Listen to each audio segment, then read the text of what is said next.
আদেশ পালবৰ শিশু সদাসক্ত অদিতিৰ নন্দনময় ইন্দ্ৰ বিলুকৰ দেৱ শ্ৰেষ্ঠ দেৱেন্দ্ৰ মুতকৈ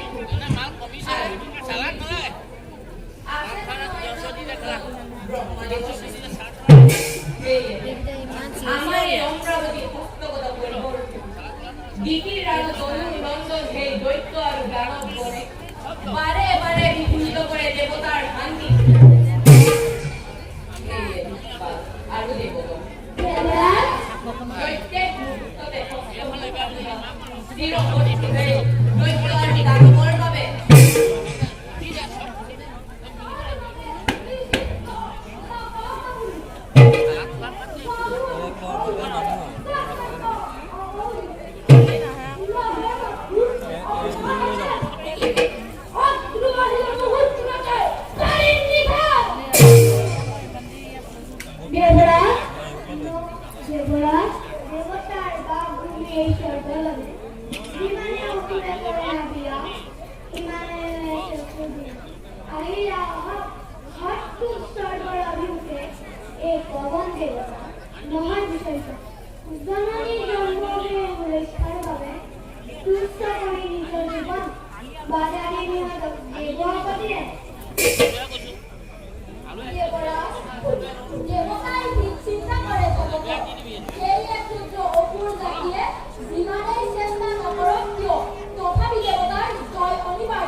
ঠাণ্ডা লাগিছে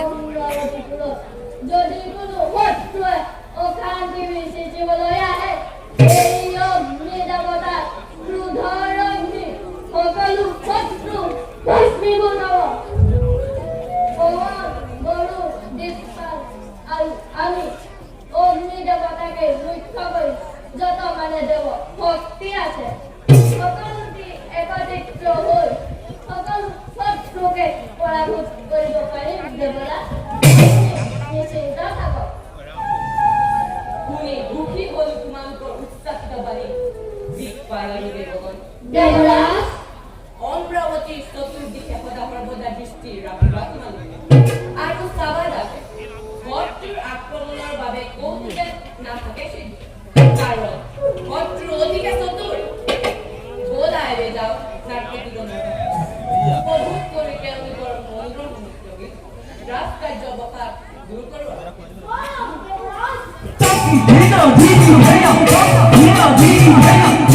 Hey,